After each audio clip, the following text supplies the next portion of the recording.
રાધે કિચનમાં આપ સૌનું સ્વાગત છે।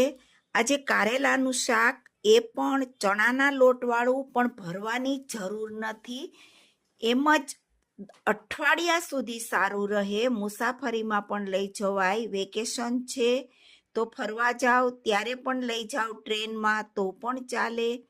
કારેલાનું શાક સરસ મજાનું બનશે। આ 150 ગ્રામ જેટલા કારેલા છે।